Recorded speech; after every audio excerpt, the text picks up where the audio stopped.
থেকে, এবং সেটা ফুরফুরা শরীফের কেউ নয়, ওদের একটা বাচাল ছেলে আছে, সেই ছেলেটাকে নিয়ে টাকা দিয়ে সংখ্যালঘুদের ভোট ভাগ করবার চেষ্টা করছে। একটা ভোটও সংখ্যালঘু ভাগ করবে কে?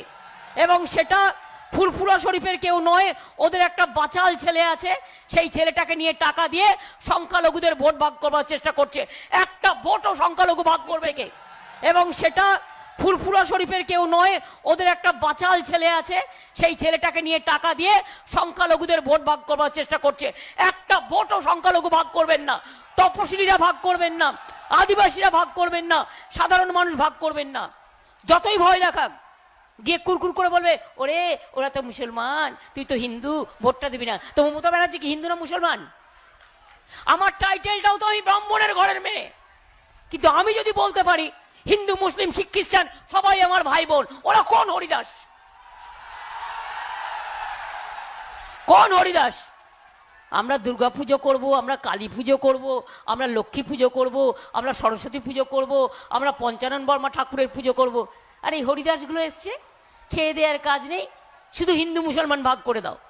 কালকে আমি নন্দীগ্রামে একটা জায়গা থেকে ফিরছি, তা একটা গ্রাম আমায় বলছে, জানেন দিদি কোনোদিন আমাদের এলাকায় এসব ছিল না।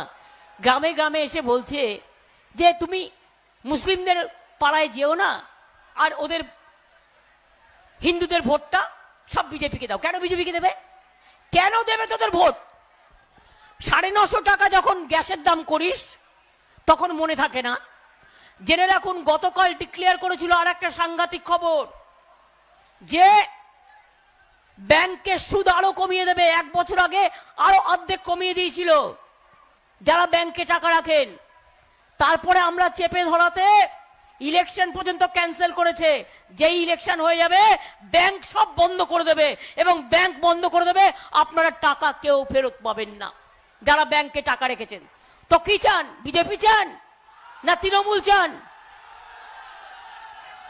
লাইফ ইন্স্যুরেন্সের 75% বিক্রি করে দিয়েছে, রেল বিক্রি করে দিয়েছে, কল বিক্রি করে দিয়েছে, বিএসএনএল বিক্রি করে দিয়েছে, এমটিএনএল বিক্রি করে দিয়েছে, এয়ার ইন্ডিয়া বিক্রি করে দিয়েছে। 2 কোটি ছেলে মেয়ে আজকে ভারতবর্ষে খেতে পাচ্ছে না, বেকার হয়ে গেছে। আর আমাদের বাংলায় গর্বের সাথে বলি, আমাদের এখানে 40% বেকারি আমরা কমিয়েছি, দারিদ্রতা আমরা কমিয়েছি। 100 দিনের কাজে আমরা 1 নম্বর, কন্যাশ্রীতে আমরা 1 নম্বর, স্মল স্কেল ইন্ডাস্ট্রিতে আমরা 1 নম্বর, দারিদ্র কমানোতে আমরা 1 নম্বর, মাল্টি সুপার হসপিটাল তৈরি করাতে আমরা 1 নম্বর।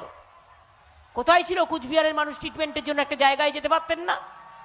আজকে সব করে দেওয়া হয়েছে, আগামী দিনে আরো করে দেবো। কিন্তু একটাই কথা, আমি থাকলে কিন্তু এগুলো হবে, আর আমাদের লোকেরা জিতলে হবে। কেন বলুন তো মা ভাই বোনেরা? ধরুন আমি 1 নম্বর, আমার সাথে আরেকজন জিতলে 2 নম্বর হবে, আরেকজন জিতলে 3 নম্বর হবে, আরেকজন জিতলে 4 নম্বর হবে। এই করে করে আমার 200-র বেশি চাই। 200-র কম হলে ওরা গদ্দারদের কিনে নেবে। এই গদ্দারদের টাকা দিয়ে কিনে নিয়েছে, ওই গদ্দারদের কিনে নেবে। তাই আমাকে যদি সরকার চালাতে হয়, বিনা পয়সায় রেশন দিতে হয়, 5 লাখ টাকা স্বাস্থ্যসাথী দিতে হয়, কন্যাশ্রী দিতে হয়, রূপশ্রী দিতে হয়, 12 ক্লাসের ছেলে মেয়েদের 10,000 টাকা করে স্মার্টফোন দিতে হয়, কৃষকদের 10,000 টাকা দিতে হয়, অনেক প্রোগ্রাম আছে মনে রাখবেন। তাহলে আমাদের প্রত্যেকটা প্রার্থীকে ভোট দিতে হবে। ভুলে যান কে প্রার্থী। ভাবুন এই 291টা জায়গা পাহাড়ের 3টে পাহাড়ের বন্ধুরা করছেন, 291টা জায়গায় তৃণমূল যেখানে লড়াই করছে, প্রত্যেকটা জায়গায় আমি হচ্ছি আপনাদের প্রার্থী। তার কারণ সরকারটা আমি তৈরি করব, আর উন্নয়নটা আমি দেখে দেবো। এটা তো হবে না যে একজন পেল আর একজন পেল না। আর বাদ বাকি লক্ষ্য আমার ইয়াং ছেলে মেয়েদের দেখা, মা বোনদের দেখা। মা বোনদের আমি মাথা তুলে দাঁড় করিয়ে দেবো, আর ভাই বোনদের দাঁড় করিয়ে দেবো। কৃষক শ্রমিক কেউ অমুক্ত থাকবে না, দারিদ্রতা বলে বাংলায় কিছু থাকবে না, এটা মনে রাখবেন। আমি আজকে আপনাদের কাছে তামিলনাড়ুতে একটা বার্তা দিতে চাই। তামিলনাড়ুতেও ইলেকশন হচ্ছে, আসামেও হচ্ছে। 6 তারিখে তামিলনাড়ুতে ইলেকশন আছে। আজ সকাল থেকে তামিলনাড়ুর নেতারা আমার সাথে অনেকবার যোগাযোগ করেছে। কেন যোগাযোগ করেছে? না তো এই অমিত শাহ গোষ্ঠী গিয়ে আজকে তামিলনাড়ুতে যত স্ট্যালিনের আত্মীয় স্বজন, ভাই থেকে শুরু করে বোন থেকে শুরু করে আছে, সবার বাড়িতে ইনকাম ট্যাক্স রেট করছে। বেঙ্গলে করছে, তামিলনাড়ুতে করছে, কই ইউপিতে তো করো না, বিহারে তো করো না, রাজস্থানে তো করো না, মধ্যপ্রদেশে তো করো না। ওখানে কি হয়েছে? করোনা। ওখানে কি হয়েছে? আইটির করোনা, সিবিআই এর করোনা, নাকি ইডির করোনা? আমাদের যত লোকজন আছে, যত বিজেপি বিরুদ্ধে আছে, সবার বাড়ি বাড়ি গিয়ে রেড করছে, সিআরপিএফ কে দিয়ে অত্যাচার করছে। আমি সিআরপিএফ এর বন্ধুদের, বিএসএফ বন্ধুদের বলবো, শুনুন, দুদিন বাদে অমিত শাহ পালিয়ে যাবে, গভর্নমেন্ট আমরা করব। ইতিমধ্যেই জেনে রাখুন, 63টা এফআইআর কিন্তু আপনাদের বিরুদ্ধে সাধারণ মানুষ করেছে। ইন্ডিভিজুয়াল কিন্তু কেস হবে, ইন্ডিভিজুয়াল কিন্তু আমরা দেখবো কে কি করেছেন না করেছেন। মানুষ কেস করলে আমার ক্ষমতা নেই সেই এফআইআর উইথড্র করার। এমনকি আমি নিজে কালকে এফআইআর করেছি। আরে একটা জায়গায় আমি গেছি, একটা বুথের সামনে, আমাকে বলে কি, একজন 4টে গোপালা বাইরে থেকে আসা, ওই ওদের সেন্ট্রাল এজেন্সির লোক, আমাকে বলে কি, आप इधर से भागो। हम बोले, किसका साथ बात करते हैं रे, भागो, इतना तेरे को इतना ऑडेसिटी है, एक बात करेगा तो 1 सेकंड में तुझे को सब गिर लेगा। मैंने नहीं किया, मैं पीसफुल इलेक्शन चाहते हैं इसी के लिए। এই জন্য মনে রাখবেন, ইলেকশন পর্যন্ত সহ্য করব, ইলেকশন পর্যন্ত সহ্য করব। তারপর ইলেকশন হেরে গেলে আমি দেখব এই গুন্ডাগুলো কোথায় যায়, যেখানে যাবে টেনে নিয়ে আসবো। তাদের বিরুদ্ধে স্পেসিফিক কেস করা আছে, মনে রাখবেন, কেসকে ফেস করতে হবে। সেদিন কিন্তু অমিত শাহ কোথা থেকে বাঁচাবে? অমিত শাহ কোথায় থাকবে সেটাকে ঠিক করুক। একটা লোক দেশ চালায় না, হোম মিনিস্ট্রি চালায় না, শুধু গুন্ডা গাদ্দারি করে, দাঙ্গা করে লোক মারে। আমি প্রধানমন্ত্রীকে বলবো, আপনি আপনার হোম মিনিস্টারকে আগে কন্ট্রোল করুন, তারপরে আমাদের কন্ট্রোল করবেন। আমি আপনার দলের লোক নই যে আপনি আমাকে কন্ট্রোল করতে পারবেন, আর আমি আপনার দলের লোক নই যে আপনি আমাকে পরামর্শ দেবেন আর এক জায়গা থেকে ইলেকশনে দাঁড়াতে। আমি নন্দীগ্রামে দাঁড়িয়েছি, নন্দীগ্রামেই জিতবো, আর আপনাদের মুখে চুনকালি ফেলবো। আপনার বুদ্ধি নিয়ে কাজ করতে আমি রাজি নই, আমি মানুষের বুদ্ধিতে কাজ করি। তাই বলি, খেলা হবে কবে? আপনাদের ইলেকশন কবে? এখানে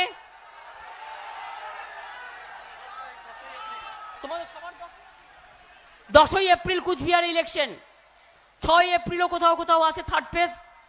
দেখেছেন, দেখে বিজেপির মন্ডল কমিটির সাজেশন অনুযায়ী ইলেকশনের সব জায়গা ফেলেছে।